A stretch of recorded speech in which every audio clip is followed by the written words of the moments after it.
So in today's video, I'm sharing with you the 3 biggest mistakes I made while learning about Islam. But before talking about those things, we should first go back to the very beginning. So my conversion process started when I had a job at a hotel and I met a fellow, and he was Muslim, and so at one point we just started talking about religion in general. So anyway, these talks with my colleague made me want to look into religion more, and so I started researching not just Islam but also Christianity and Judaism. Anyway, so I started learning more about the different religions in the world, and this also enabled me to start asking my colleague more questions about his faith. And of course he was brought up as a Muslim, so it wasn't really like he chose for that faith, but still I wanted to ask him, like, why do you do this? Why did you choose this religion? Why do you pray this way? Why do you do this? You know, just general questions. And it was like, the more I learned about it, the more interested I became in Islam specifically. So I started to do some more research on my own, but I soon found out that there's a lot of different opinions on Islam. I thought at the beginning, okay, there's one Islam, I have to look into Islam, but of course there are so many different versions of Islam, and I had no idea which source I could rely on.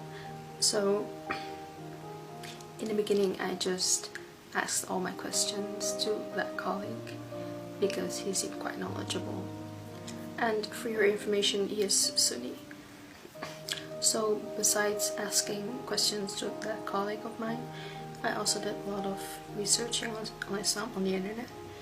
And the internet is a dangerous place, man. It really is.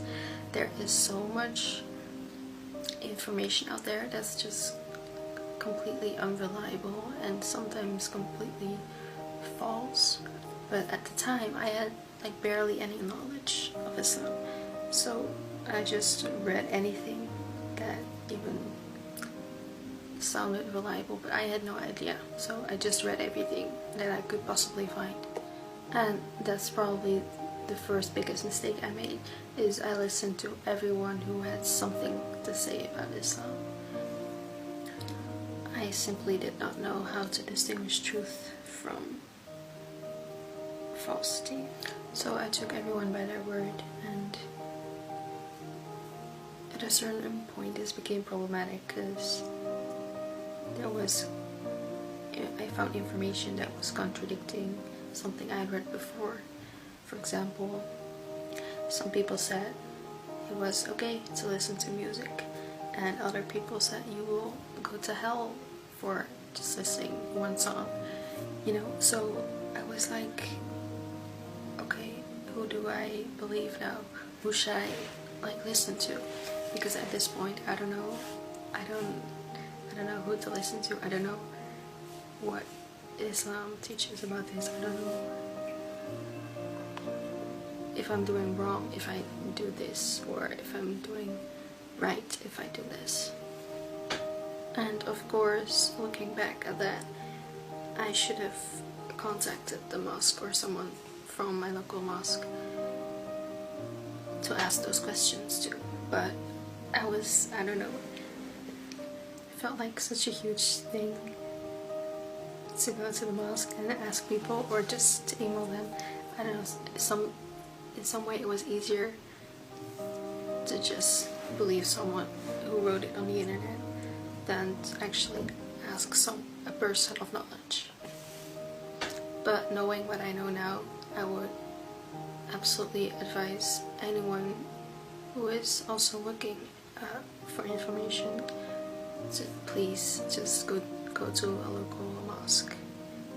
Go to a person of knowledge. Just ask them and don't rely on some people on the internet that you don't even know, because they're probably just bullshitting.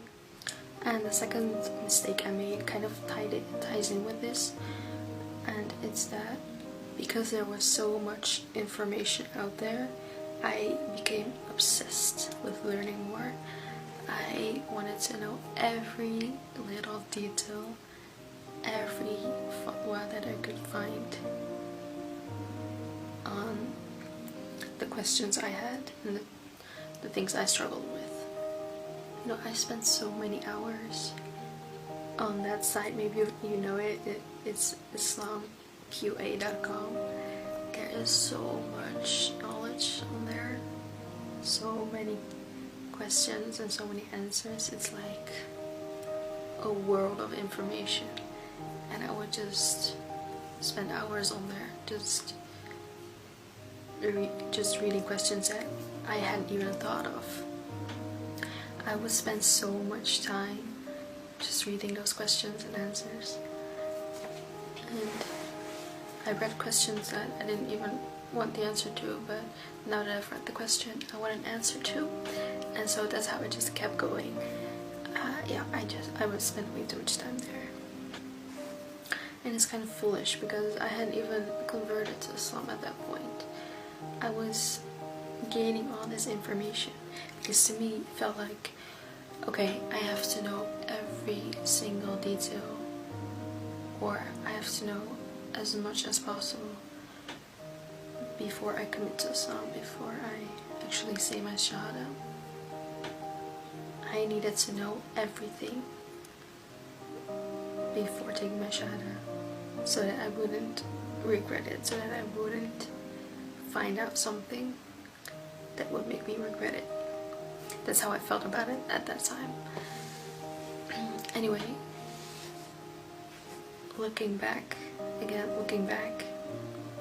obviously that's so foolish, because Islam, you feel it in your heart. It's not just a matter of knowing everything and standing behind it. It's also just a feeling that it comes to you or not. And at a certain point I had to tell myself, okay, you can never know everything there is to know before you make the big step. And that's okay, because you don't need to. You just need to know the basics, and if you're okay with that, cool, just take the shahada. So the third mistake that I made was taking things too fast. I wanted to get everything right all at once, and I learned the hard way that that's just not possible. You can't all of a sudden pray 5 times a day. You can't all of a sudden wear hijab every day. You can't all of a sudden go to the mosque every week.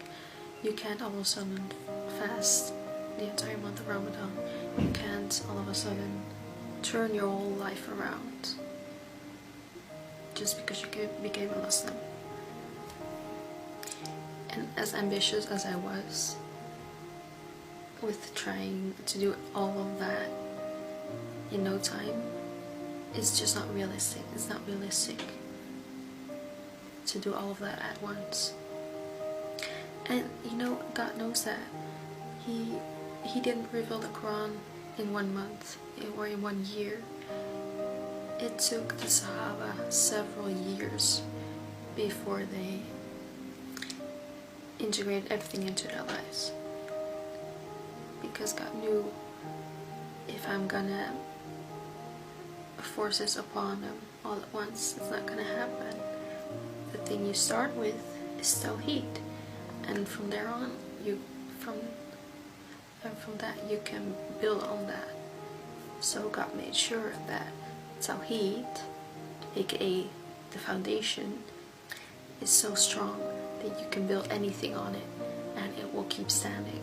And that's also how we as new Muslims should approach Islam.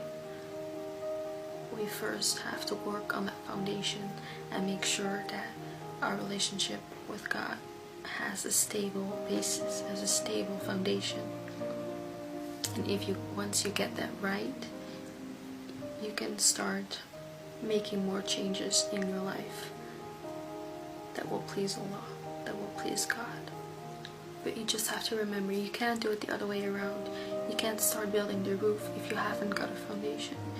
You can't start praying 5 times a day if you haven't mastered Tawheed. And I think that's really important to all new Muslims, or anyone who is learning about Islam, to keep that in mind, that you have to take things slow and you have to give it time. The most important thing is that you work on your relationship with God, and that you ask Him for guidance, and that you ask Him to help you with making all the changes. And if you do that, then everything else will follow.